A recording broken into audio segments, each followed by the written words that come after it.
Entertaining weather podcast on your listening device. We are the Stormfront Freaks podcast. Thank you for listening. This is episode 16, and our guest will be forensic meteorologist and president of WeatherExtreme Ltd, Dr. Elizabeth Austin. We're also going to have some fun discussing why no one knows where they live, and they can't seem to identify themselves within a warning polygon. We're going to have to talk a little bit about that. And then at the end of the show, we're also going to share some exciting updates coming up to season 2.0 and talk about our upcoming guest list. So you're going to want to catch that as well, what's coming up in 2017. But first, let's go ahead and say hi to the team, and let's find out what everyone's drinking. MJ, let's start with you. All right. Today I have a fine brew from New Holland Brewing Company in Holland, Michigan, called Dragon's Milk. It's referred to as a bourbon barrel-aged stout. And that sounds deadly. Yeah, it's very good. It's very different, but that bourbon barrel-aged taste you certainly get, and it's pretty tasty. Does it have an alcohol content percentage listed anywhere on there? Yeah, 11%. Yeah, I figured that's going to be potent. All right, Maz, you got something better than milk tonight, or are we still on the cow train? No, I didn't have any cookies tonight, so thus the milk is gone. No, in honor of my impending oil change, Guinness Draft. Just saying. Aha. If you're low on your 30, you know. Is that your oil change or is that your vehicle's oil change? Yes. Okay. Good answer. Jen, what do you got tonight, if I should ask? A refreshing glass of water. Actually, from my tap. Yeah, it's trying to stay hydrated, you know. It's a little dry, crazy. You know. Yeah, Wait, a lot of Christmas it's parties. a Sam Adams tap.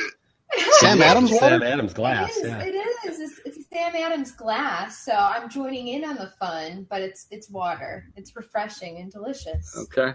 But I also have a LaCroix on standby, just in case. Oh, very good.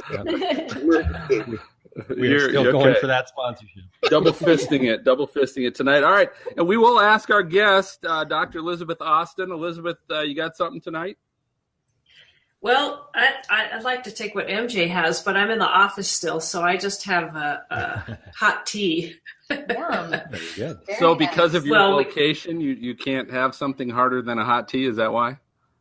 No, I can. It's just I was working up until the time of the show, so I didn't get a chance. Well, when we take our first break, feel free to help yourself on that. Okay. Let's do. I want to do a little listener update. Episode 15, which was our last episode with Tom Nizzle, it set our 24-hour download record. So I want to thank everybody that made that happen. That was crazy amazing. We're setting a lot of records right now, and we've also now reached downloads in all 50 states. So we finally got.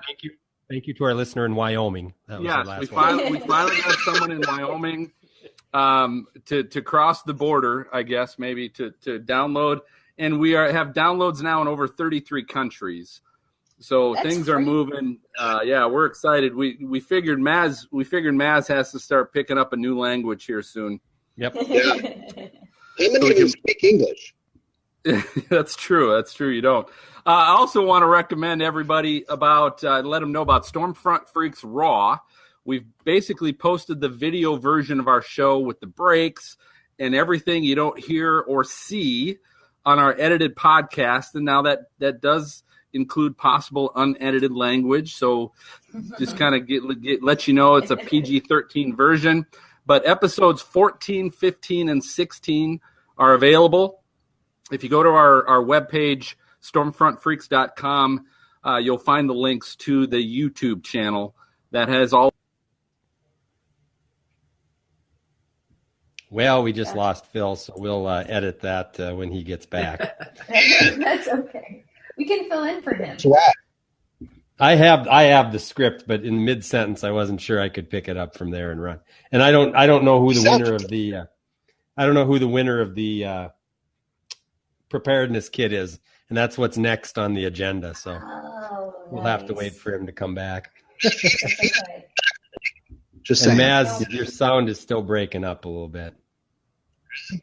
Okay. Yeah. That's okay. How about now? And this Well, can that's happen, good Elizabeth, with technology. Sometimes you get kicked off. Oh, hey, He's Yeah, back. I'm We back. do. I think He's back. it We seemed just like said- it was a good cut. We'll add it. It was pretty close. You were just And that's the show. It was a good cut. All right. Why we drink. this is exactly why. Yeah.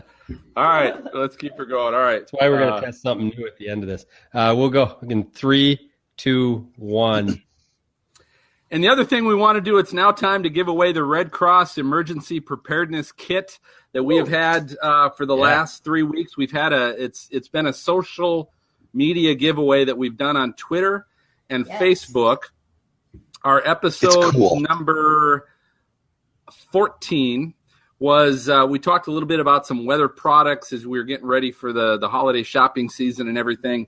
And so one of the things that we were going to give away was this Red Cross Emergency Preparedness Kit. It's really a backpack, and I'll share what all is in this thing. Battery-powered flashlight, 2 D-cell batteries, portfolio first aid kit, 2,400 calorie food bar, comfort kit, breathing mask, rain poncho, duct tape that everyone Always needs. need that. Always need that. 4 water rations or water pouches, and if you want to know what that is, I swear to God, you got to watch Stormfront Freaks Raw, episode 14, and watch Brady try and drink from his water pouch and comment about it was hilarious. There's 1 water container. There is a peeless whistle, which, again, if you want to see how that works or doesn't work, watch the episode and watch Brady. Yep. 2 hand sanitizers, 6 moist towelettes, and an Eaton hand crank weather radio is all in this thing. This is $99. But anyway, so we ran a contest on Twitter and Facebook to give this bad boy away, and we're going to go ahead and give this away right now. I've got a you can get these cool randomizers on your phone. It's an app, and I entered everybody in. We had like 60 people eligible to qualify. Nice. So give me a drum roll, everybody. Hey, that's perfect Christmas vacation drum roll. Our winner is it's a Twitter address. It's at Matt8126. Woo! All right, at Matt8126. At Matt8126 is our winner. So congratulations, at Matt. We will get you your pack, and we'll try and send that out to you here before Christmas. So congratulations. All right, so without further ado, let's get to what we're all here for to begin with, which is our guest. And Jen, I will go ahead and let you take it over. So we have the amazing Dr. Elizabeth Austin here. She is a world-renowned atmospheric physicist and the founder and president of WeatherExtreme Ltd. She is one of the foremost experts on the worldwide impact of weather and extreme weather, and she is also regarded as one of the world's leading forensic meteorologists. And Elizabeth's expert witness experience includes civil and criminal cases, state and federal actions in the U.S. and worldwide. She is also the author of Treading on Thin Air, and she is the chief scientist meteorologist for the groundbreaking and record-breaking Perlan project, which we are going to ask her about. But Elizabeth, we're going to call you Elizabeth. How did you get your start, especially in forensic meteorology? I think that's so interesting, very interesting. You know, that's one of the most common questions I get. And I was in graduate school at the University of Nevada, Reno, but most of my time was at the Desert Research Institute. Us. And did we lose Elizabeth? I think we maybe did.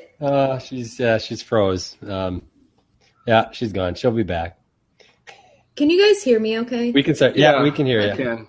Maz, why don't you talk for a minute here? Yeah, talk. What's that? I was going to say, what state is she in? She's in, I think, Reno or Nevada, I believe. That's why she's... Okay. Well, she's I know she's on Pacific time. But Maz, you're still a little hit and miss, just so you know. But just keep talking. Really? Okay. Yeah. Sometimes you're perfect, and sometimes it's really muffled and bad. Yeah. So. Hey, Jen. Find some higher altitude. Yeah. Jen, did you get your package today? I did. Oh, yeah. I haven't opened it yet. I've got family in Okay. town, so that's why I'm like totally not in my normal setting. I'm in a bedroom. I'm on my bed, Okay. just hanging out in my PJs. That But no, works. thank you. Good. I'm Ari and glad. I wear thought it was the shirt. supposed to get to you today, so that's good. Yeah, thank you so much, Phil. We're gonna wear the shirts and tweet about it. Cool. Plaster it I everywhere. haven't seen her start trying to call back yet, so I'm Oh, yeah, I watching didn't for it. look. Okay. That's okay. I'm sure she will. She's already mad at us, right? Yeah, maybe. Phil, how did you get her on here? Like, she is amazing. Her I resume saw is I saw that she had a book out, and I thought, Yeah. well, she might be interested in talking, and so I reached out to her, and then and she said sure, and then she got me in touch with her publisher, and that was so crazy. yeah, I mean, just most all these guests are just I just ask, yeah. that's all you got to do is ask, and most all I would say 95% of them have all been more than willing to. Elizabeth is calling me, so hold on. I was going to say, well, yeah. So while Hey, he's Elizabeth. talking, Jen, I'll wait till he's done.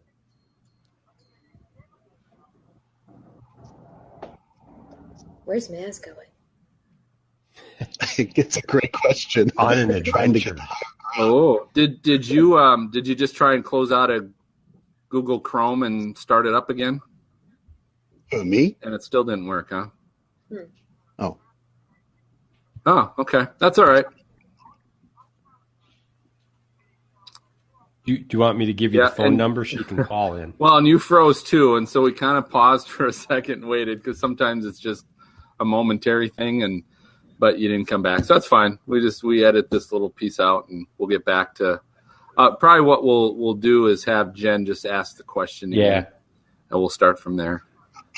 But this happens, and the funny thing is I listened to you were on Weather Brains a few months back. And I I wanted to listen to that too when I saw that you were on, and I noticed that same thing happened. It happens to everybody that does this. So yeah, go ahead and.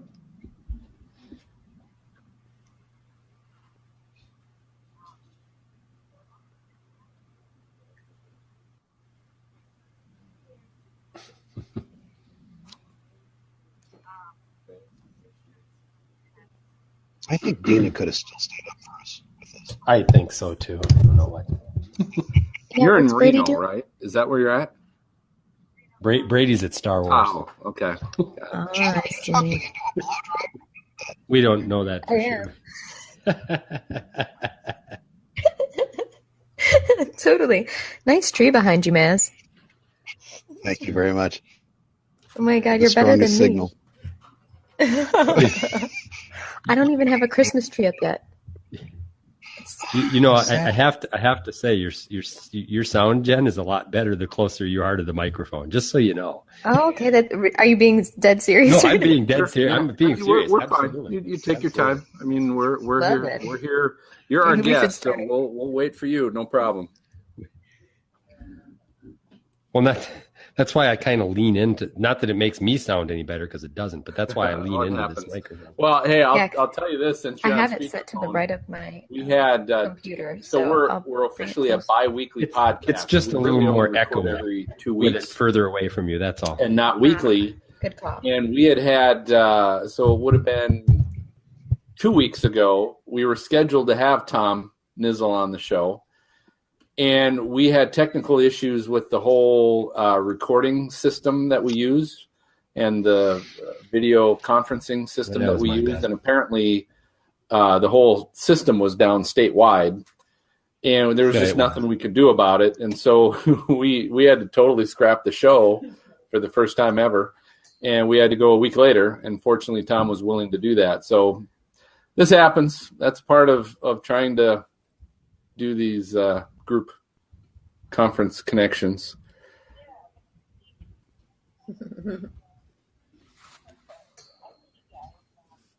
Trying to see if I don't think Phil can hear me right now. We can have her call in by phone. If it doesn't work, we can also, MJ mentioned, we can always have you call in by phone. There's a phone number. If you want to call in, you could do that too. But I'll go get that. Yeah, if you see if you can get your Wi-Fi up. But if not, it's another option. Or use her cell phone. Do you have an Android or an iPhone? Okay. Yeah, a regular phone will work. There's also a way if you had an Android, because that uses Google as well. You could that's what Maz is doing. You could actually go into your browser and do the same thing. But if you have an iPhone like I do, that doesn't work. And you can hear how good I sound, right?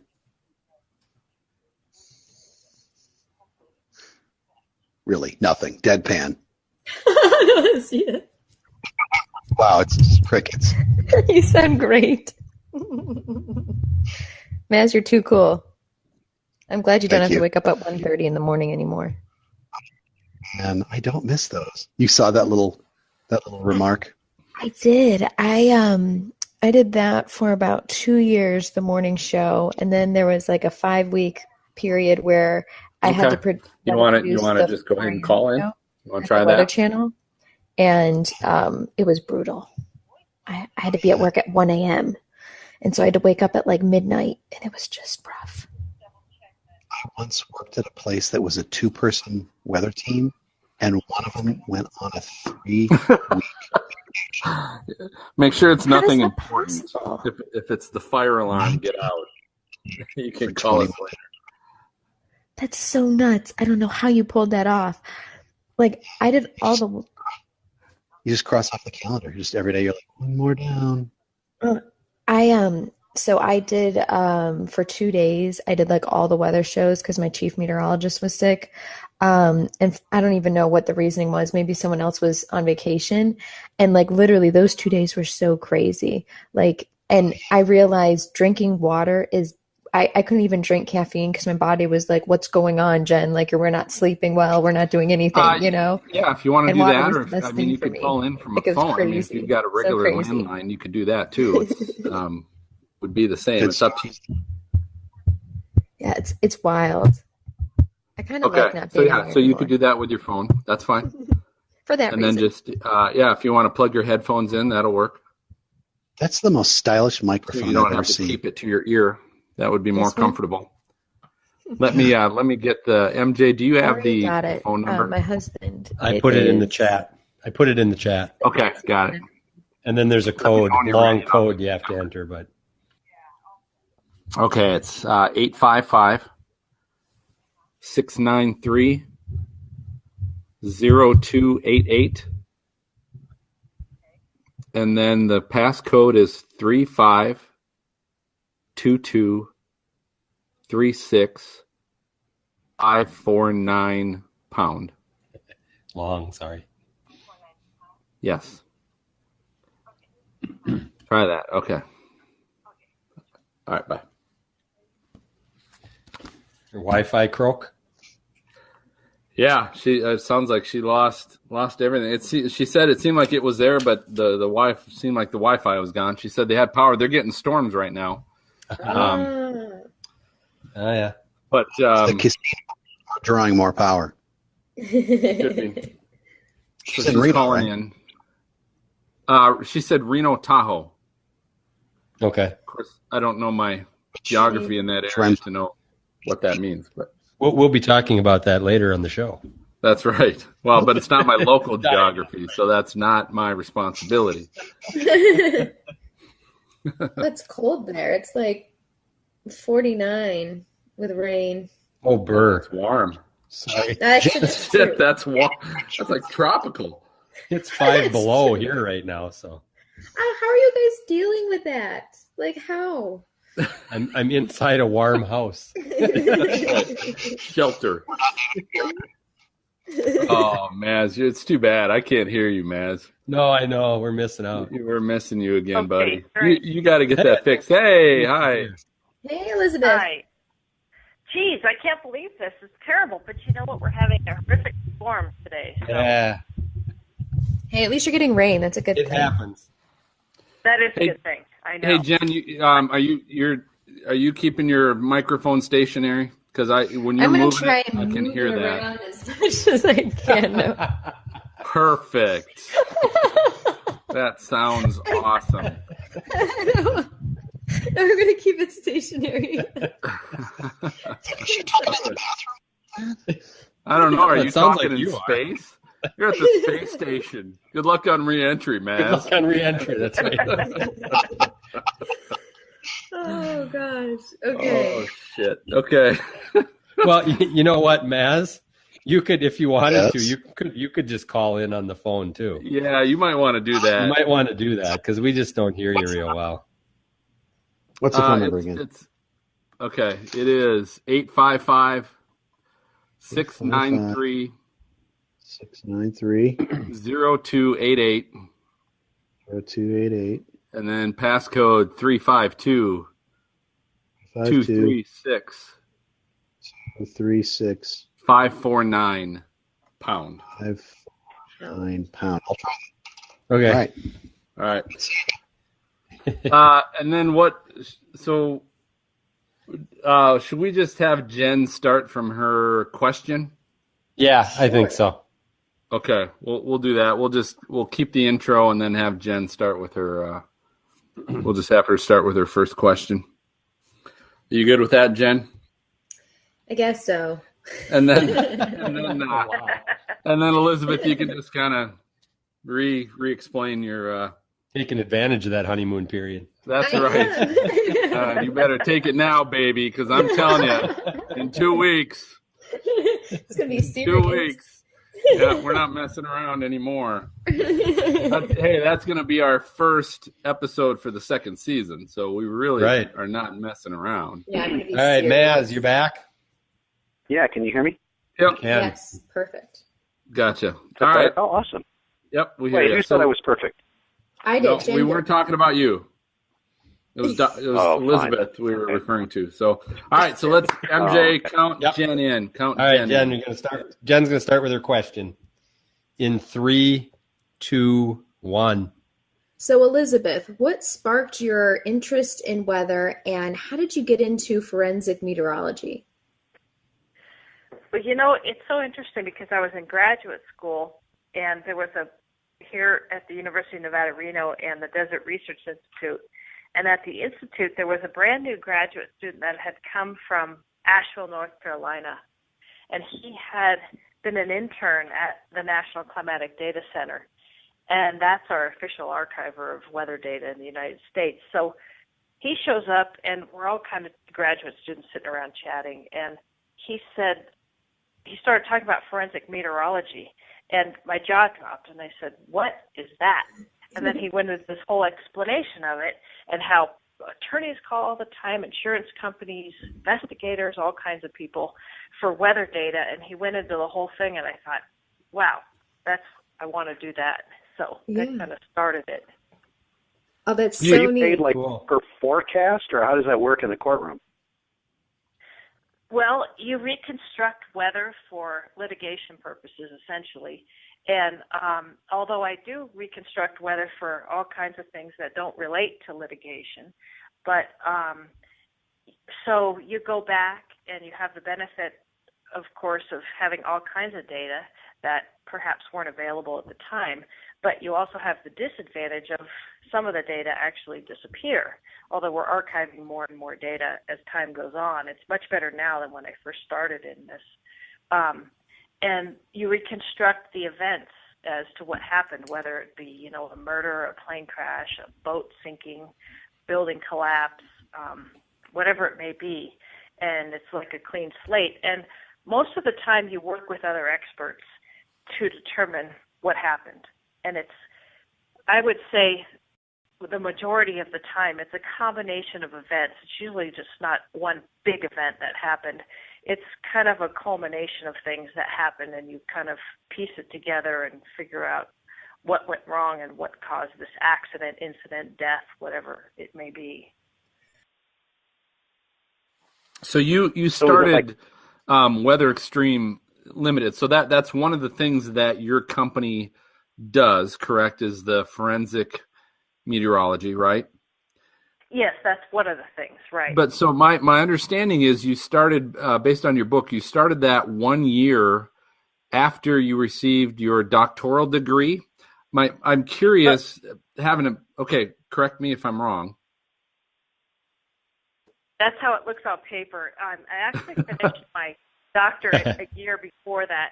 It's just that I had 6 people on my committee, and 3 of the 6 lived overseas. And so trying to get them to sign and okay everything at the end. Sure. I turned it in late, and so late, like a week. Was it after your classwork? Basically after you'd been okay. It had been a couple of years after I finished, and I did a postdoc and all kinds of stuff. It's just the dates, the way the dates worked out, just because of the technicalities of submitting my dissertation. Okay. At the end. Regardless, you obviously started that fairly soon into your post-education career, right? Yes, I did. So curious, just from having a business background, is I guess what motivated you to go, screw this working in the field. I'm going to just start my own business. What prompted you to want to do that, or what motivated you to go into business so soon? Well, it had been on my radar actually for a while, even though it looks like it was soon. I had wanted to do that, and when you first start your business, the phone doesn't actually ring off the hook. So while I first started my business, I was actually still teaching skiing for a living, while I was going to graduate school. And then I was teaching at a 4-year private college at Lake Tahoe. So I kept doing that actually for quite some time, because that enabled me to get a paycheck.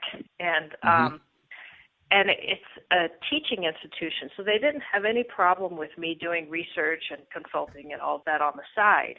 It's called Sierra Nevada College. And so I stayed there actually for quite a bit of time while I kind of developed and matured the company. Okay. So now that you have your own business, can you charge more to teach skiing? Funny, I try to teach our son, but he doesn't want any part of me teaching him. Of course not. Well, I have kids too. Yeah, so I want to get into, because I think this forensic meteorology, I think that's really, it seems like an up and coming opportunity for meteorologists, but it also is very intriguing to me anyway. And in your book, Treading on Thin Air, we're going to talk a little bit about that as well. But you used all kinds of different examples of some cases that you had been involved in. Tell me, first off, what do you think, Elizabeth, was your most intense case? Oh boy, that's a good question. I have to say probably the double murder death penalty case, just because of the ramifications of that case. And the gravity of it. But that, in addition to a lot of the big aviation cases where the ones you see on the news where the big airliners go down, just because you have so much at stake, so many deaths, so many various parties involved, from manufacturers of components and the aircraft and the people that have, or families of people who have been killed. Those probably are the biggest, although I say that. And then it's interesting that you ask that, because then actually some of the cases where you may just have one individual who is killed, but the ramifications of what happens from the outcome of the case can be huge. For example, the Amber White parasailing case, where now they actually have laws on the books in the state of Florida, and I believe 2 other states now have actual parasailing laws on the books. things you don't think about, even here at Lake Tahoe, for example, when you go parasailing, is that there are no regulations on, I'm not saying there's anything wrong with most of the groups, but you have to be careful when you go do things like this. Jumping out of airplanes, that's one thing. Right. So, can you explain that case a little bit, I guess, Elizabeth, to our listeners? What was that about? Yeah, that's a really sad case. It was two sisters, and they were down in Florida on vacation, and the mom, they went with friends, a group of friends, and friends of the family, and their mother didn't travel with them, and they wanted to go out parasailing, and they called their mom on the cell phone, or a phone, I'm not sure what kind, and, begging and pleading as kids do. They were young, but they weren't like little babies. We want to go. But the weather was coming in. And so she agreed, and they went out on the boat, and the winds were coming in. There were thunderstorms, and the winds were coming in. And what happened is, it's all on video, too, unfortunately. The parasail ended up over a set of hotels that lie along the beach. And once it becomes a certain strength of wind, they're not able to actually bring them in, crank them in with the system they have. And so they were being dragged along the rooftops, and it was horrible. And then finally the rope broke, and one of the sisters died, and one of the sisters lived. And, I remember this. Yeah. So now, what were you involved in? I guess why would they hired you to do? What was your task? To reconstruct the weather for the event, and in that case, we had the video evidence on top of all of the meteorological data. So, and eyewitnesses too. And in a lot of cases, eyewitnesses. There may be just a few eyewitnesses or a lot of eyewitnesses, but you have to be careful. You have to take eyewitnesses with a grain of salt, especially meteorologically speaking. You may have a witness that has really no knowledge of weather, but they may be a farmer, and they may really know, they may not be trained professional, but they know a lot about it. And then there are others that may not know anything about it, so they're trying to gauge and judge, the wind speed and clouds. And so some people may say, oh, it was super cloudy, and other people may say, oh, it was really clear. Well, what happens is you might have, let's say, a high cloud deck, let's say, 10,000 feet. Well, some people will see that and say it's really cloudy, and other people will just look straight out and say, oh, it's totally clear. So you have to, yeah.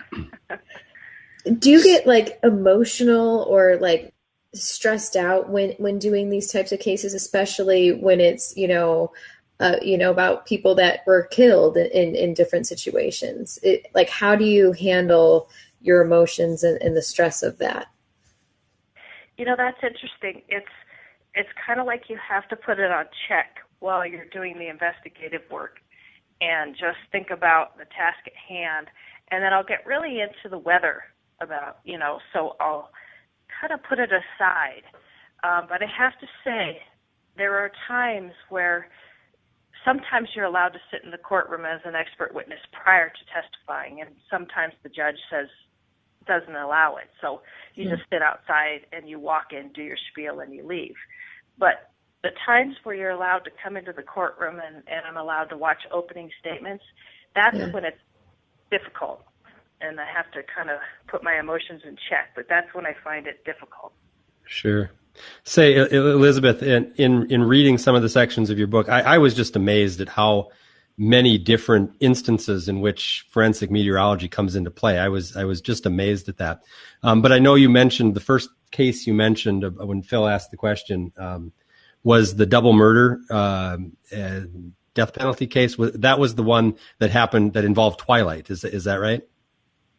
Yeah, it actually involved lighting conditions. And it became a little more complicated because, as it turned out, when looking back on things, I realized when I looked back on the case to write about it, that I wasn't given, no fault of anyone's, but all of the information, which happens sometimes. And it turns out later testimony after mine that there was some discussion about actually the time of the murders. So the times may have been different, may not, I'm not sure. But I testified to just the facts, and that's exactly right. The cloud cover, the lighting conditions, the twilights, that sort of thing, right? So, Elizabeth, so with all the heavy stuff that you've done, like what's the most exciting and fun part that you like look forward to with your business? The Pearland project, I have to say. You know, the Pearland project is, Pearland means, it's P-E-R-L-A-N. It's Icelandic, and it's for the pearlescence-type cloud, mother of pearl clouds that form up in the stratosphere. And that is a project. It's not just a record-setting project, but it is a project to take a manned glider, 2 pilots, no engine, to 100,000 feet. That's wild. It is. And we're in phase 2 of it right now. So phase 2 is to get to 90,000 feet. And we have to use the polar night jet. So we have to be on the edge of the polar vortex, which means we have to be in one of the poles, the North Pole, near the North Pole or South Pole, in their respective winter time. And we use mountain waves, and then the polar night jet allows these mountain waves to carry on up into the stratosphere. So we're dealing with generally cold conditions. We don't have that much daylight, and dangerous because you can get breaking mountain waves, terrible turbulence. You can have all kinds of issues. So, but we've got the glider outfitted with all kinds of atmospheric instruments, as well as these CubeSats. NASA has these CubeSats that so we just use their design, and we have these small little, like cubby holes, so to speak, where anyone can put they submit something, and we decide, who goes on there. They can put their experiments on there, and even like a 3rd grade class this year put their experiment on there. They put a marshmallow in there, and they wanted to see how the marshmallow was affected by going up at cold temperatures. So it's really great. I just saw Elf, so when you say temperature, or when you say marshmallow, I think Will Ferrell just playing with the cotton balls in the doctor's room. And I'll add that right now here in Minnesota, we think the polar vortex is right where we are, so you might be able to do it here. Yeah, we did the same marshmallow experiment next to fire. We found it's quite good. Yeah. So since you're on the Pearland project, Elizabeth, one of the things I found interesting, and obviously, I'll be honest with you, probably what you're involved in from the weather standpoint of catching these waves off the mountains, and a lot of that is just over my head, and that's why you guys get paid the big bucks to figure that stuff out. I was interested in the fact that the first flight was, I was interested in the pressurization, and the first flight, it sounded like they wore pressure suits, but that apparently was somewhat limiting that the second phase that you guys are working on now, you're pressurizing the compartment. Is that correct? Yes. So the first phase, Steve Fawcett, and Aner and Voltson were the pilots. And what we did is we just used an off-the-shelf but highly modified glider and took the engine out of it. Some of the gliders actually do have little, like, snowmobile-looking engines on them, and outfitted it with oxygen and all this other stuff. And they wore NASA pressure suits.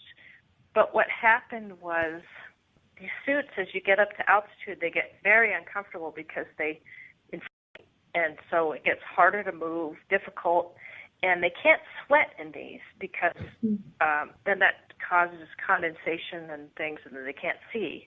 So it's a whole slew of things. So, and they have to wear diapers. It sounds strange, but they have to wear diapers. What's wrong with that? Nothing. Sure. No judging. And glider pilots, they generally wear diapers anyway, because if you're going to be up for 6, 8, 9 hours, That's true. So Nature calls. You hit a big downdraft. First you say it, and then you do it, right? So they set the record, the world record, a little over 50,000 feet, and both Einar and Steve looked at each other, spoke to each other, and said, we proved our point. Let's go down, and now let's build the aircraft. And so now we're in phase 2, and unfortunately, Steve Fawcett was killed in that plane crash down by Mammoth Lakes, California, and that set us back actually, and slowed the project down for a few years. And now we had Dennis Tito come on board. The name may not sound familiar, but he was the first man to go into space with the Russians, the first American, and he helped get us going again. And then Airbus came on as our title sponsor. So we have the aircraft built now. We were in Argentina this past year, which was a terrible year for wave down in South America. We got up to about 23,000 feet. But we weren't there for very long because we were still building the aircraft up until the time we could take it down, and we were there for just a few weeks. So we are all set to go. We're going to be flying the aircraft. It's such a great looking aircraft. It's all carbon fiber. It's really cool looking. Neat windows and the paint job, and on top of it, it's super strong aircraft, so it can take a lot of G's. It's beautiful looking, and we are going to be flying it in the Sierra starting in about February, and we may actually even set a new world record, beat our own record in the Sierra, but we won't be able to get, up to 90,000 feet in the Sierra because obviously there's no polar vortex here. So then we're going to head back down to El Calafate, Argentina, and be ready to start flying about mid-July. So Elizabeth, I want a quick jump to your book, Treading on Thin Air. And the question I've got for you on this, I'll tell you what, this book you did a very good job of explaining and using past history, things like that I really enjoyed reading a little bit about. It might be things like D-Day. It might be something about the sinking of the Edmund Fitzgerald, some of the plane crashes that you've been involved forensically with, to then explain weather concepts and things of that nature. And I thought it was a great way of using something in the past that really caught my attention. And again, things like especially D-Day and talking about, that the day was specified because of the weather and the tide, something like that, to then get into explaining weather concepts. And that does a great job for someone like me who's not a meteorologist. I'm not an atmospheric scientist, a guy with a biology degree, right? That to help me better understand weather, not only weather terminology, but weather concepts and how it works. My question is, really two questions. What made you decide to go, hey, I should write a book, number one. Number two, what gave you the idea to go to use those historical moments to help explain weather concepts? For a while I've wanted to write a book, and for a long time I was thinking, well, I should write a book about forensic meteorology, and then I was being asked to write textbooks, and I thought, I just want to write a book that is a little bit more accessible to everyone. I want my mom to read it, my dad, my friends, my family, and be able to get a glimpse into this world that at least I enjoy so much. And in order to do that, I thought it has to be disarming, and I have to use real world, scenarios and stories and factual events that have occurred, but I'm also giving it through my perspective. So it's kind of a unique combination of a memoir combined with weather and climate and these different events. And that's how I decided to write the book.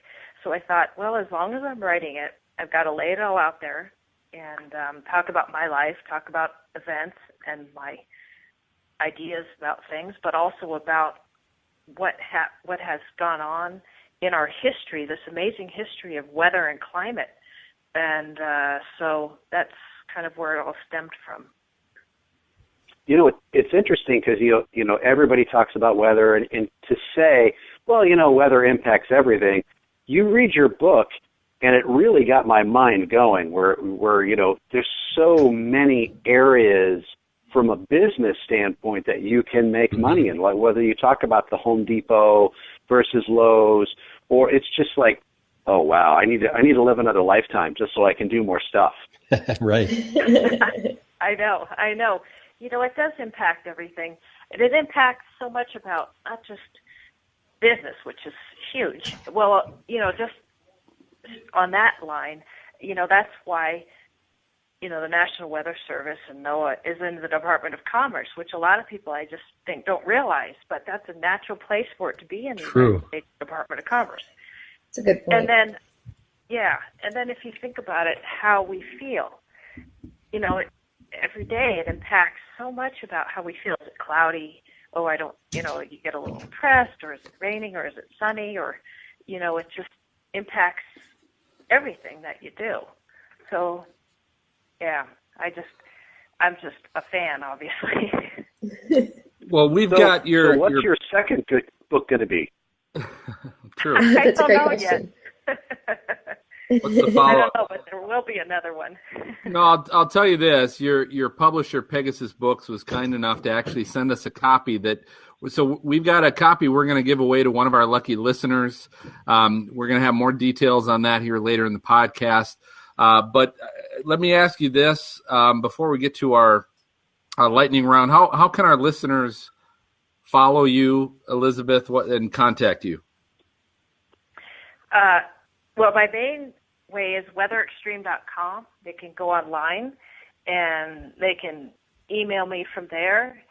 I also have drelizabethaustin.tv, I think is the website, for things like when I'm giving talks or going places, that sort of thing. But weatherextreme.com is probably the easiest and best way.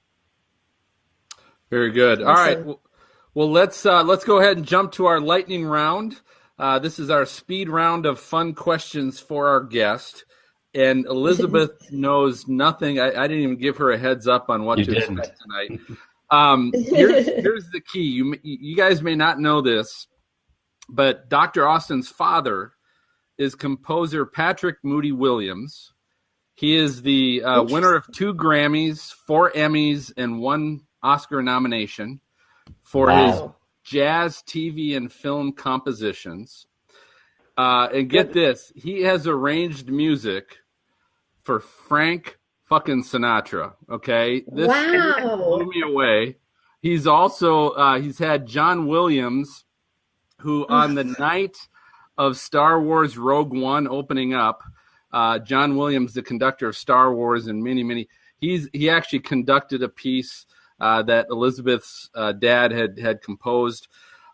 He's also his music has accompanied shows such as Columbo, Lou Grant, the Mary Tyler Moore Show. I think that's Maz's favorite show. The Bob Newhart Show, The Streets of San Francisco, and The Simpsons, just to name a few.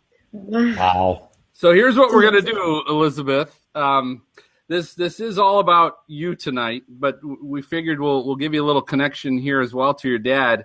We're going to play a TV version of Name That Tune. Oh, God. Okay. But here's what you have to understand. Because of our low-tech setups and licensing issues, we're not playing with music. Yeah, we don't have any music to play you. So what we're going to do is we're going to share the lyrics of popular TV shows to see if you can we're going to do 2 things. See if you can finish the line of the song that I start to give you the lyrics to, and if you can name the TV show that it belongs to. Okay. Are you ready? I'm all set. All right, pull those bootstraps up. Here is the first one. Making your way in the world today. takes everything you've got. Taking a break from all your worries, it sure would help a lot. Wouldn't you like to get away? Sometimes you want to go. What's the rest of the line? Oh, God. I know that. And if you don't, you can name, do you know the show, the name of the show that's to? I don't, but I know that one, but I don't. Here's a hint. All right. Sometimes you want to go where everybody knows your name. Oh, all right. Name the TV show. Anybody. It's open to anybody. Cheers. Cheers. Cheers. Very good. Cheers. All right. Oh, my God.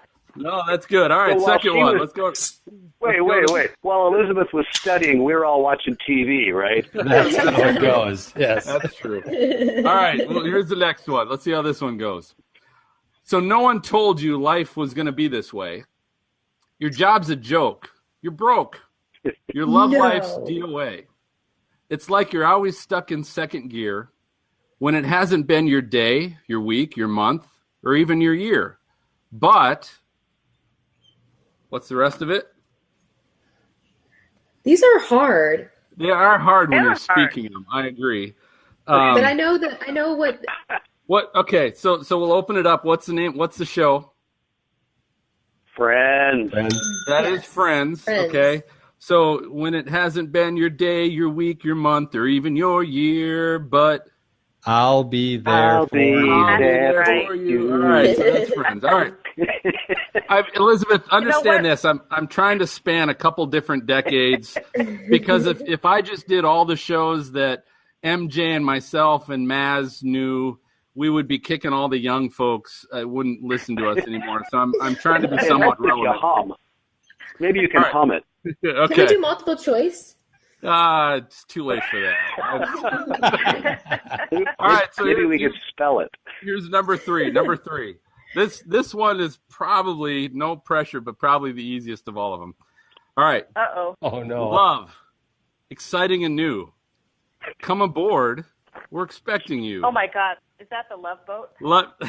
Ding, ding. Very good. The Love Boat. Good job. Yes. I see you've been on that cruise before, huh? She's been on that cruise, yes. All right, Elizabeth, here we go. We're going to do number 4. We got 2 more. Number 4. This one is relevant and could be a little interesting. We'll see. I woke up in a Soho doorway. A policeman knew my name. He said, "You can go to sleep at home tonight if you can get up and walk away." I staggered back to the underground, and the breeze blew back my hair. I remember throwing punches around and preaching from my chair. Well, who are you? I have no idea. What? Who are you? Who are you? So what's the show? It's not a TV show, is it?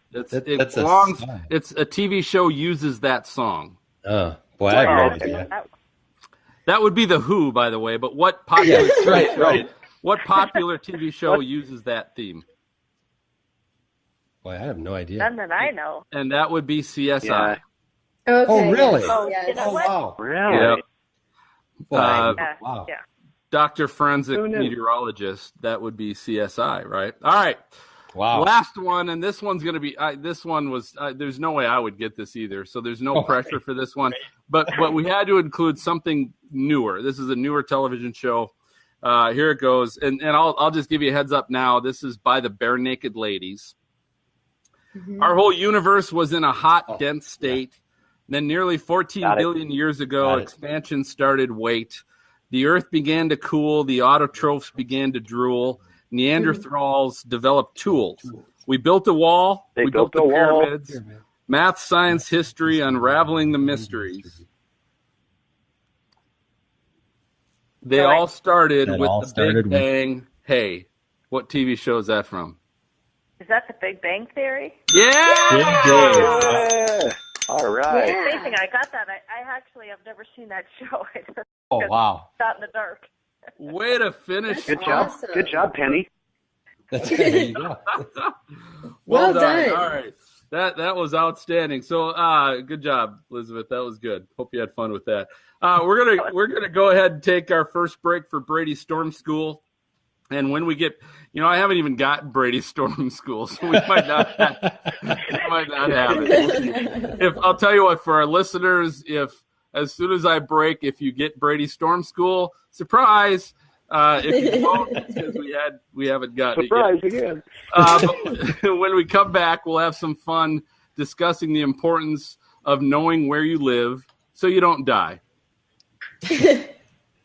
All right, cut. All right. Elizabeth, great job. That was amazing. Welcome. You're back. Wow. Thanks.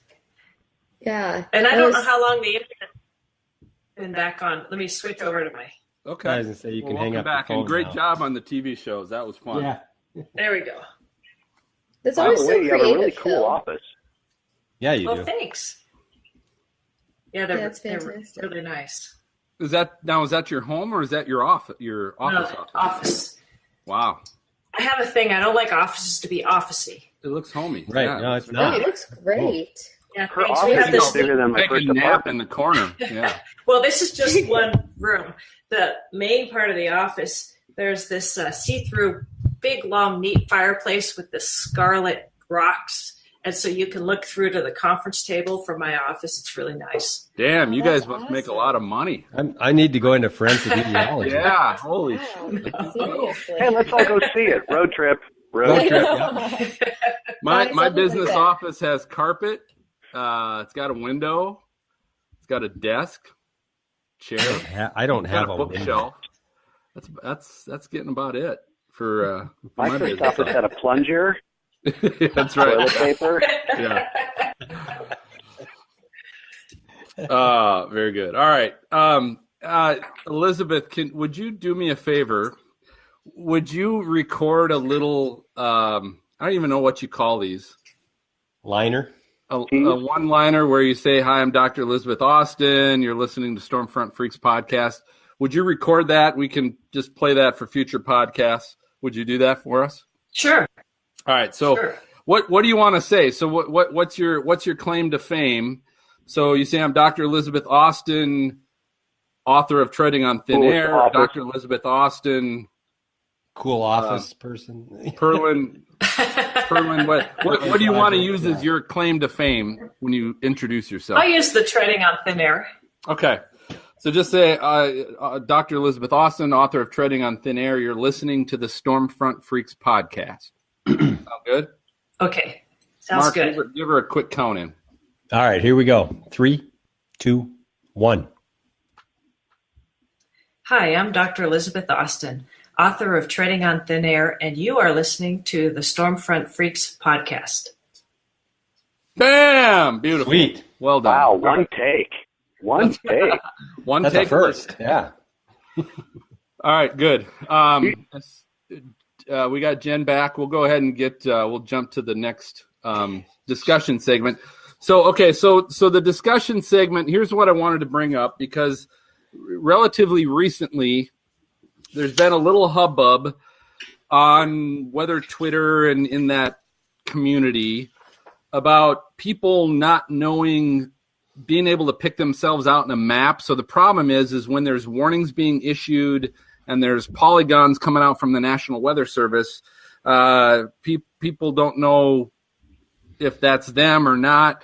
Number two, the issue being to television meteorologists, and maybe Maz, you can talk a little bit about this, and Jen, you probably could too, where people, like, you try and pinpoint some of the bigger communities in their area and say, here's what the weather's going to be. Yet you still get that guy in Podunk, Idaho, that says, but what's my weather going to be? You didn't say me. And because they don't know where they fit in with everybody else and know that it's probably going to be pretty similar to that bigger city that's right next to you issue. So maybe that's why I have friends in the mafia, because they can take care of that problem. Right. So when we come back, I'll just kind of introduce that a little bit.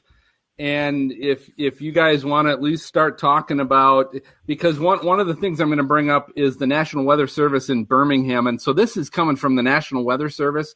They had a pretty harsh Facebook post ripping people that don't know where they live. And yeah, I don't know if that maybe should have been coming from the National Weather Service or not, but it did. And then I can also bring up James Spann, who's also down in Alabama in the Birmingham area, a television meteorologist that was also kind of had a blog where he's kind of bitching and complaining a little bit about people that, are asking him mostly on social media, but, what's my weather going to be?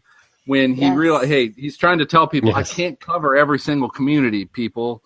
You got to know where you live and know what you're closest to get an idea where you're at.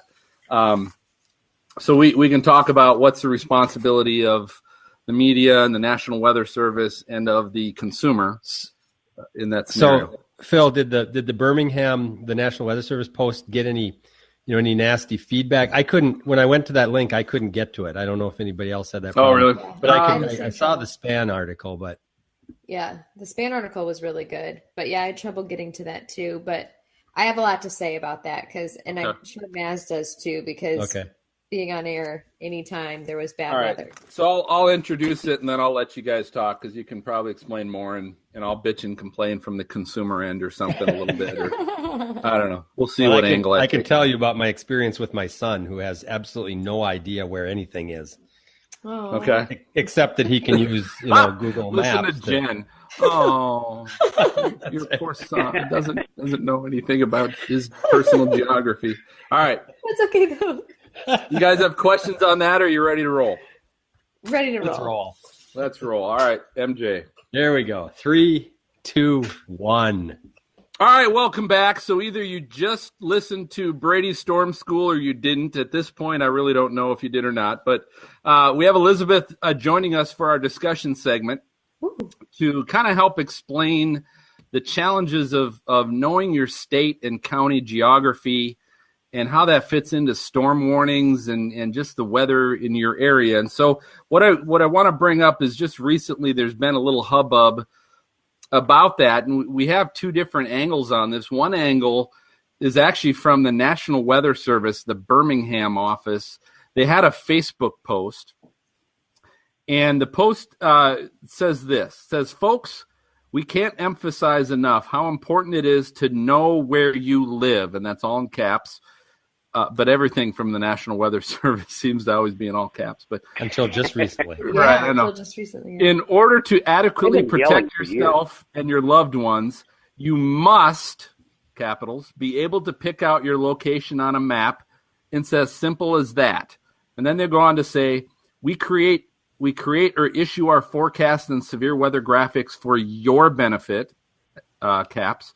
No matter how much information we give you, it won't be of much good if you can't determine whether your location is highlighted on the graphics. So now there was a smiley face at the end of that, right? You know what? Funny thing is, there was at the very end. It says, "Thanks for your help and understanding."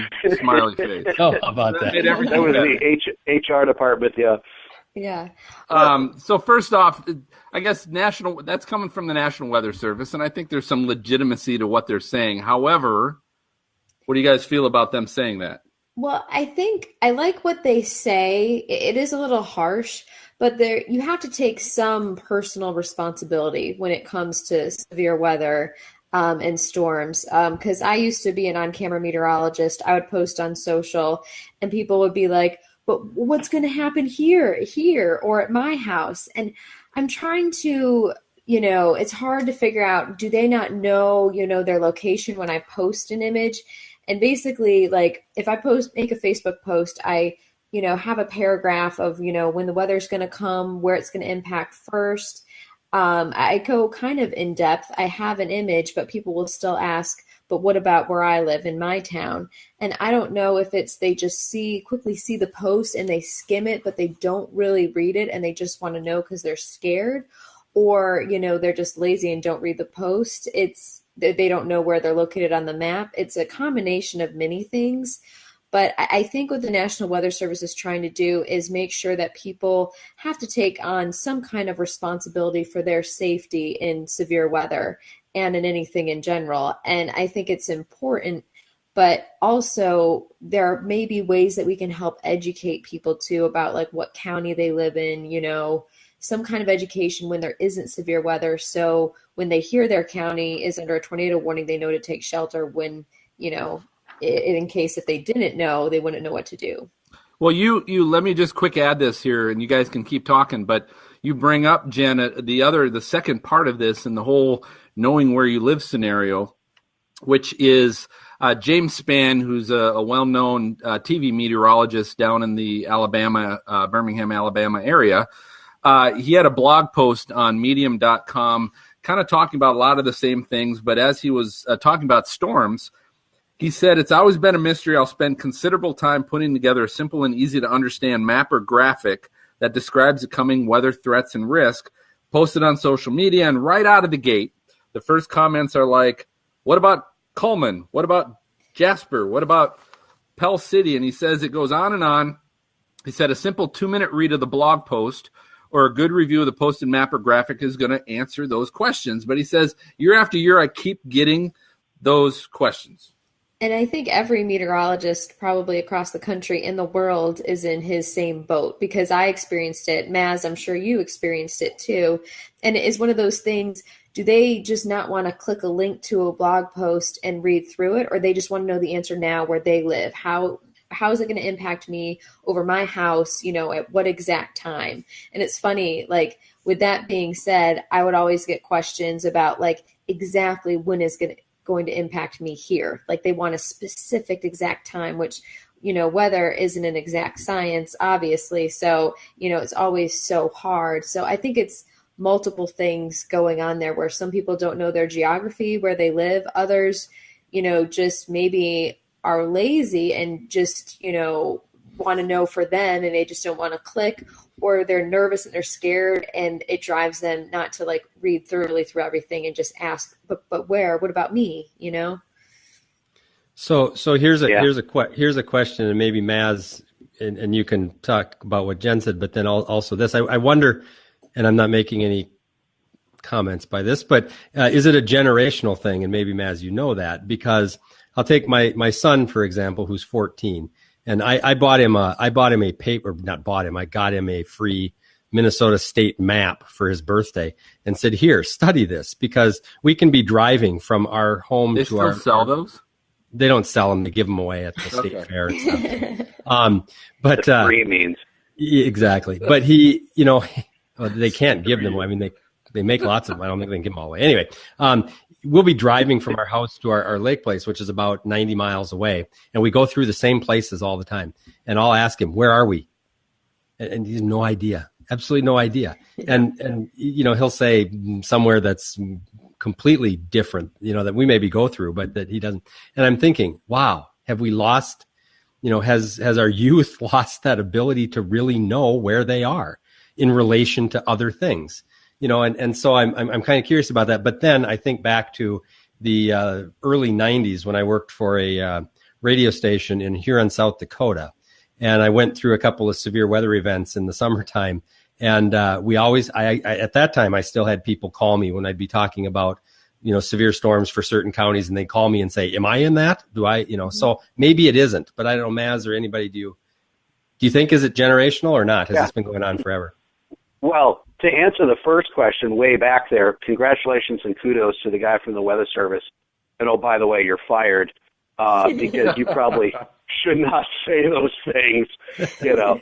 And the same thing is true on TV, too. I mean, you get the people that are doing it, you're thinking to yourself, you don't say this, but you're thinking to yourself, unless you're a little kid or you just moved into the area, why the heck don't you know where you live? And I might say to them, well, I'll tell you what, I'll try and give you a call a little bit later, Bob. And then I raise one eyebrow because I'm not calling him, right? And then the third thing is you get the survival of the fittest thing, too, where you're like, oh, sorry, Bob, he's not going to be with us next year. And it's just because, you know, it's like, come on. No, you never say that on TV, right? Because then the general manager comes down. But no, I think you're right. I think everything is easy that, or I should say, everything has become so easy that we give our kids things that they don't even really have to work at a lot of things. And I'll just say this from the standpoint of being like 52 and talking to the millennials out there. If you put forth just a little bit of effort, you're going to surpass a lot of your peers. Right. Maz, I'm a millennial, Right. I think. Hey, Well, and look at you. Look, seriously, you have surpassed You have. 99% of your peers, There I'm you sure. go. Elizabeth, Well, I let me did ask get you a this. job. And the other Has geography, has that come up in any of your forensic cases of not knowing, people not knowing their geography when it comes to weather, whether it's any of the insurance cases you've worked on or anything like that? Or what forensics means. Yeah. Yeah. Well, what forensics means does, but geography, just not so much in terms of geography, but in terms of just common sense. Yeah. Terrain, situations. Is it icing? Is it snowing? Raining? Whatever. Just pretty much basic common sense comes up quite a bit, but which probably plays hand in hand with this geography question. Well, let me bring this up from the consumer standpoint, because I will throw this out there. I have lived for extended periods in I don't know. I'll throw out 4, maybe Prison. five different areas. Prison was not one of them. No, but here's the thing: some states, their county maps, their county boundaries are just square, rectangle. Right. Mm-hmm. And if sometimes, I'll be honest with you, if some of those maps don't show either major roadways or if you can't Right. identify the river boundaries, Mm-hmm. some of those state maps that the media is showing of these and the National Weather Service is showing, I feel for some of the people in some of these states. Now, not all states, but some of these states, it's just squares and rectangles. Good luck. Yeah. That's true. No. Sometimes we did that on purpose. We would take the states, rivers, city names off and just put a pinpoint and go, good luck with that, buddy. Well, and I'll say too, not everybody had to sit in the front seat of the car driving, navigating for their father all the time either, which, is probably how I learned my map, at least for our state. The whole thing, it's so interesting, and it all plays into our goal as a meteorologist, whether on camera or not, is to make sure you disseminate the information about severe weather and weather in general to people so they understand it and they can make the proper adjustments or whatever to their daily lives, or if there's severe weather, they know where to take shelter or when to take shelter. But it's a lot of it. It's so difficult because when there's severe weather and people die, you wonder why. Like, did they not know where they were on the map and didn't know they were under a severe threat? Or, what was the reasoning behind it? Did they not have a safe place to go? And I think it's something that meteorologists are just trying to, we want to save lives, and we just want to get down to, we want people to understand the forecast and just make it so the next severe weather event, there's no deaths at all whatsoever. And what I said before, it all comes down to the personal responsibility. You always are, you can't just rely on, people to tell you things. If you move to a new area or you're traveling, you should know what city, kind of surrounding areas where you're going. So in case there is severe weather or something else going on, you get stuck on the side of the road, where you are, or kind of in the general vicinity. And I think that plays a part in it. And maybe when local TV stations and National Weather Service offices have their kind of, weather fairs, they can maybe give out, some maps with cities and counties so people, can learn them better. Or maybe we just need to educate better somehow. I mean, it's hard to do that on a newscast, but maybe in blogs. It's difficult because, like, I got a geography degree. I love geography. So I'm like, I always look at maps. I'm like, this is fun, Right. But I guess if you're not a, geek like that, there are some things about other subjects, and fields that I know nothing about. So, I mean, I understand, but it's difficult. So from an geography major. No, I'm going to quiz her on this. You love geography. What are the only two state capitals that rhyme? See, don't do that to me, Mads. Don't do that to me. Don't do it. All right. Don't Hey, do it's it. your honeymoon. It's your honeymoon. It's still my only honeymoon, your. guys. I'm drinking Yeah, my LaCroix. we'll let you off the hook. That's All right. okay, Jen. It's fine. So from You want to know? Don't ever do it again. I know. Austin and So- Boston. Austin Oh, and yeah, you're Boston. right. Here. Oh, there you go. Okay. So from an education Sorry, Now I can standpoint, sleep at night. from an education standpoint, when I see both on social media and on weathercasts on the news and so on, when I see them put the maps up, most of the time they always have the same cities there with the same temperatures and conditions and things like that. Yeah.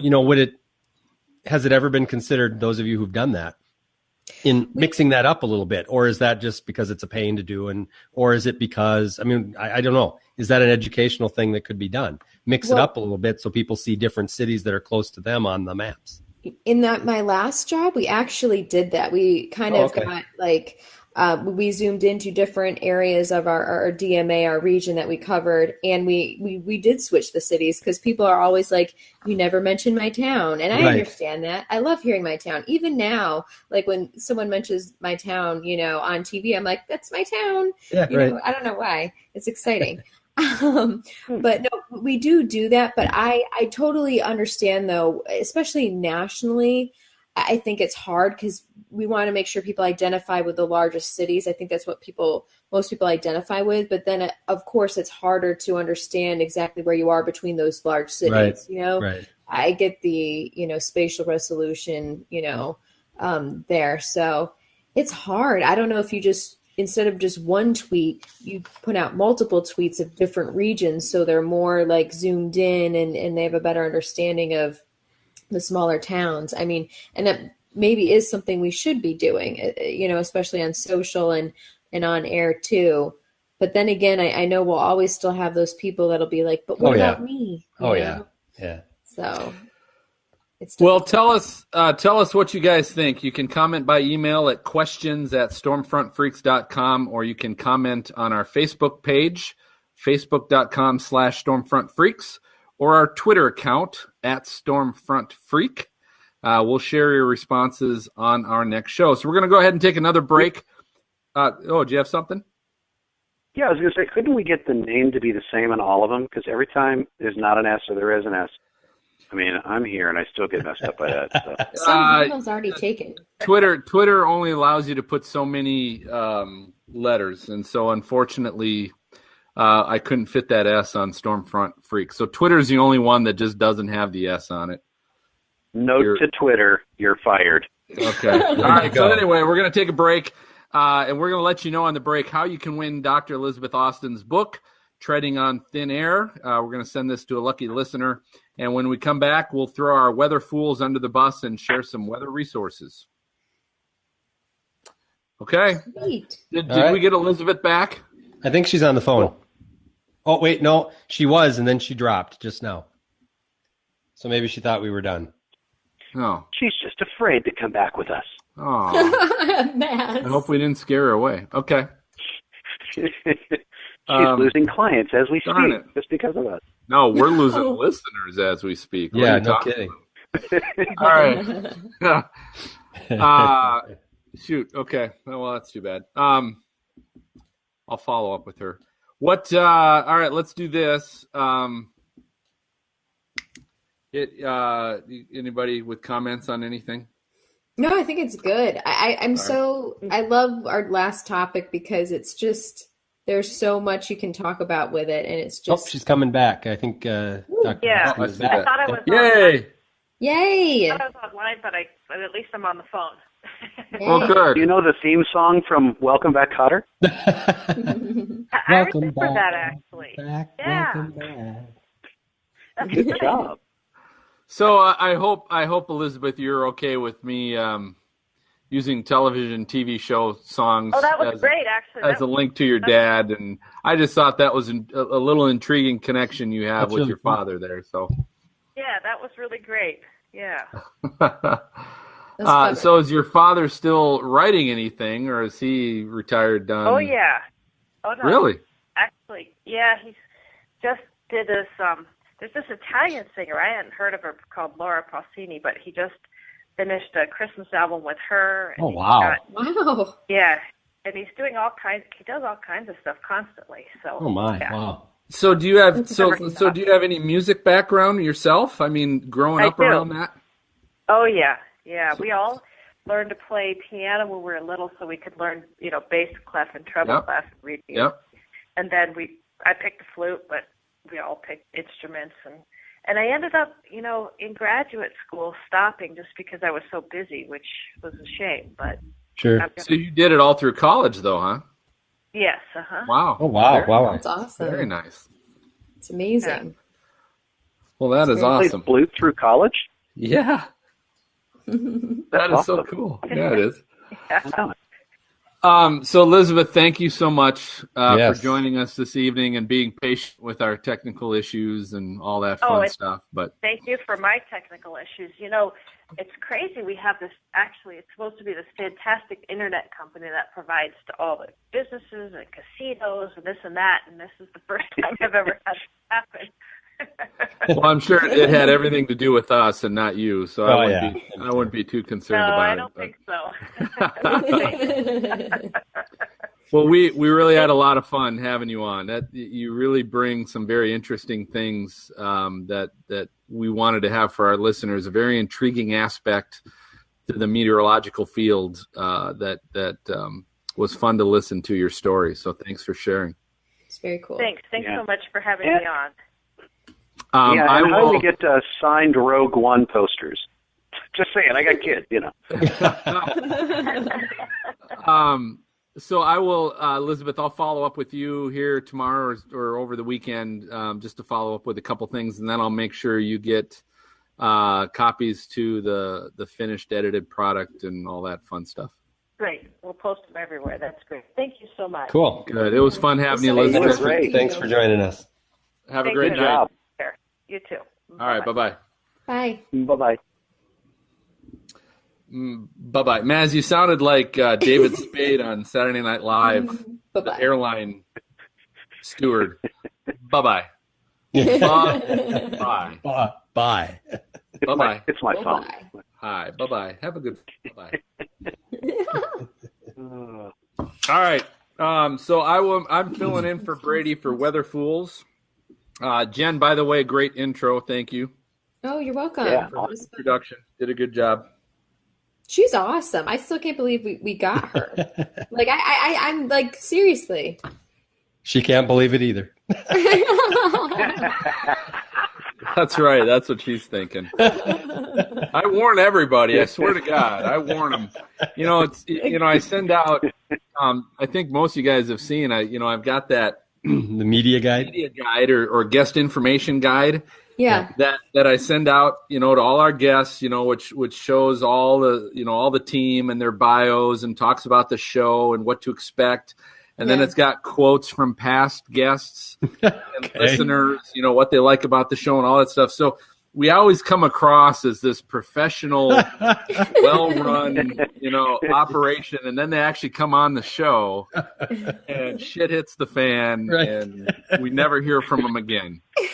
So I'm thinking we're good for about another year until the word finally gets out. No. Don't go on Stormfront Freaks. Listen, after she dropped, the only thing that brought her back is you'd said we're in 30 countries, Right. Yeah, that's right. That's awesome. That's really awesome. We have one download in all 30 of those countries. That's right. But it counts, dude. I'm telling you, it many counts. of them are one. They never listen to us again, but it counts.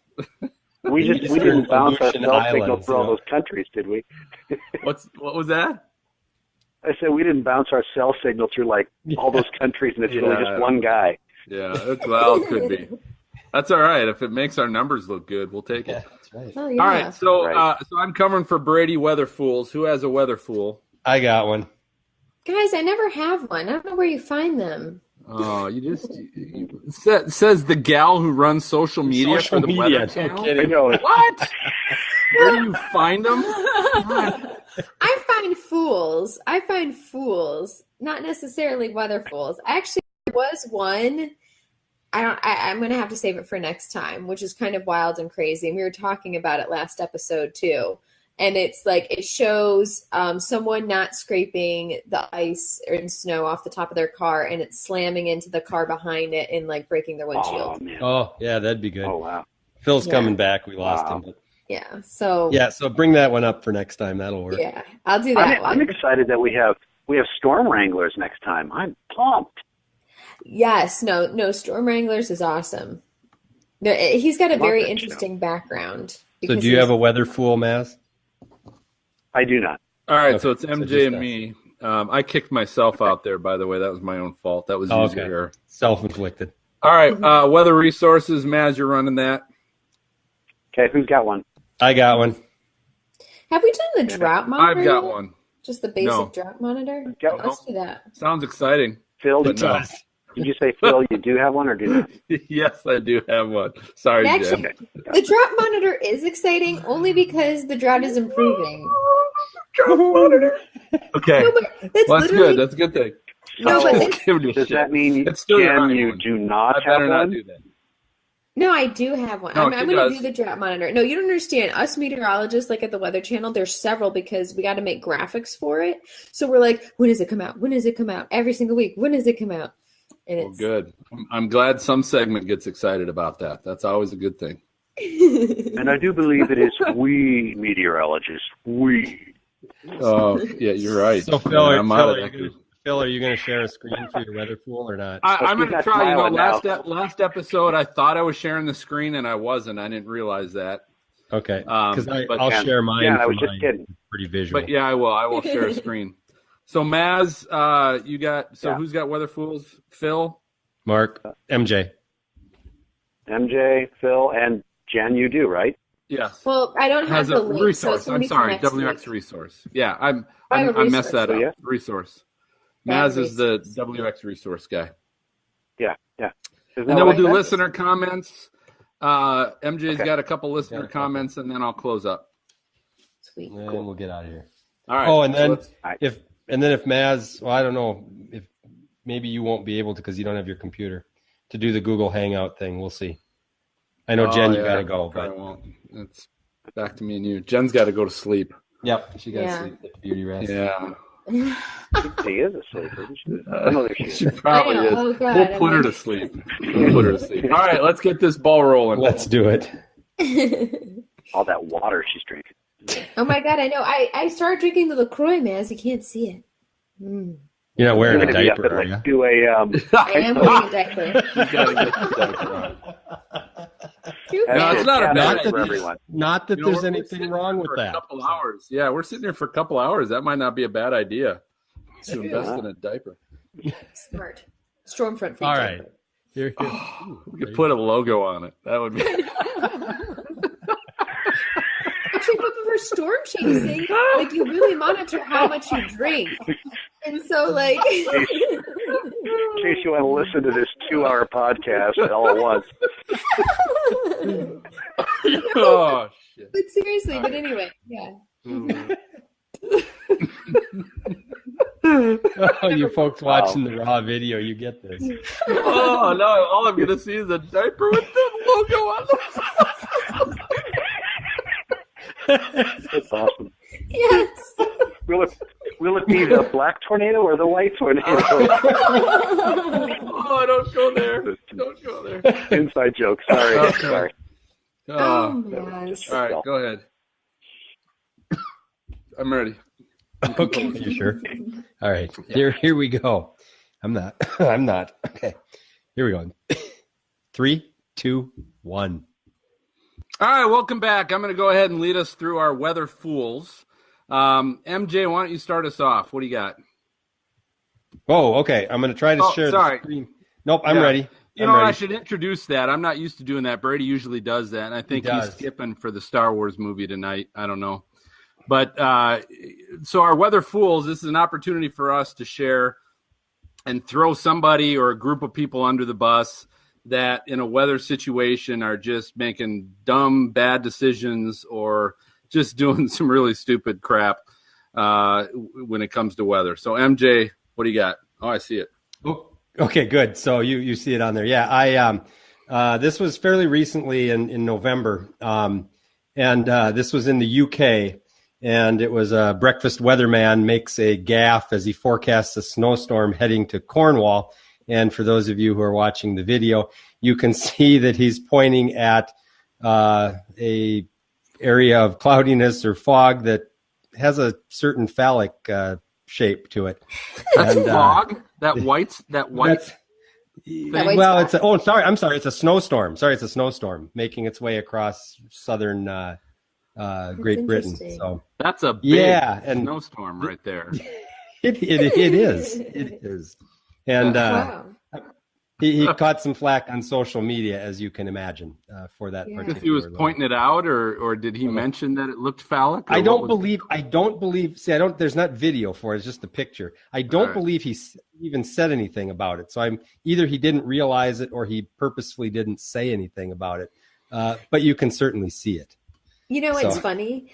Like, it's just making a comment about this. When I used to be an on-camera meteorologist making my own graphics, there were a couple times where before we went on air, one of my coworkers would be like, "Jen, do you know what that looks like?" And I'm like, "Good point. I'll just do a little edit." Right. There was a situation. I know a number of episodes back, one of our weather fools was a similar situation, but it was a funnel cloud that looked phallic, and that as well was pointed out to people. So, yeah. It happens sometimes. I've got a weather fool as well, and this what recently is very recent here, a winter storm that went through Oregon and Portland, and it reminded me a little bit, though not nearly as severe as the storm that went through Atlanta a few years back, where just an inch kind of shut the whole city down. But this was from the usnews.com, talking a little bit about in Portland the snow that they were getting. And the picture shows someone riding a bike along with the bicycle. Sorry, not a motorbike, but a bicycle along with traffic. But they basically talked about how it basically shut the city down. Everything was shut down because of the snow that was coming. And again, it's a situation where this stuff was forecasted. They said people were trying to get out of work early to try and beat the traffic. And, of course, that didn't work because everybody was trying to get out of work early. Right. And everybody was driving and everybody drove. Nobody prepared with advance warning that a winter storm warning, mind you, was already forecasted to be coming, yet everybody drove to work like normal, knowing this was probably going to happen during the day. Just nobody at all preparing for this. So, it doesn't blanket everybody being a weather fool that lives in a city like that and just didn't plan. But just in general, the lack of planning in advance that people will make, thinking that it won't affect them. And then all they do is when it does finally affect them is kind of bitch and complain about it. And I mean, people were stuck in traffic for hours, school buses stuck in traffic for hours, very similar to Atlanta a few years ago. So that is my weather fool, is some of the people in Portland and the general public. And Phil's views do not necessarily express the views of Stormfront Freaks, and we love the people in Portland. Of course not. Yeah. Well, I think it's hard sometimes for people to break their normal routine. They just don't want to do it. And I think that's part of the problem until it's really bad or they see it happening. Get reports. And that's it. And it's just lack of preparation. You're exactly right. Yeah. All right. So we'll post those on stormfrontfreaks.com on our website within the show notes. So if you want to actually go to those links, you'll see that. Let's talk about our WX resources, Maz. Awesome. Thanks a lot, Phil. So weather resources, these are the places you can go to check out the new apps, the new just cool weather stuff that maybe you haven't seen before. So when we point it out, everybody goes to it, and all the people on those sites are happy because they're like, hey, we got like 10,000 more people, right? That's assuming we have 10,000. Absolutely. Right? Absolutely. Exactly. So to kick us off, let's go with ladies first. MJ, go ahead. Well, thank you very much, Maz. I always appreciate that. Beauty before age. All right. Hey, my weather resource is I'm trying. It's kind of pertinent, I think, considering the grips of the polar vortex that so many people are in right now. and the low temperatures that we're experiencing around this time, or at least at the time that we're recording. The Centers for Disease Control, of all places, has a natural disasters and severe weather section to their website, and they have a winter weather guide and some other winter weather information. And I think, as I looked over it, I thought this is actually really good stuff, especially for those people that aren't used to it. And we're having, we've seen some of that this year, and very likely we'll see more of that later on as the year. So, I'll make sure we get the link to that posted and people can take a look at that and share that out to others, because I really think they do a very, very good job of talking about all kinds of things, from hypothermia to frostbite to preparing before a storm, what to do during a storm, after it, and so on. So a very good website for... Lord knows no one's going to read that. Pardon? How to prepare. Yeah. Good It's resource. Cool, but maybe they've been through one now, and they go, hey, maybe I ought to take a look for next time. All right. There you go. Positive way to look at it. Good point. And you were saying that's the CDC, right? CDC, yep. Okay, gotcha. All right, Jen.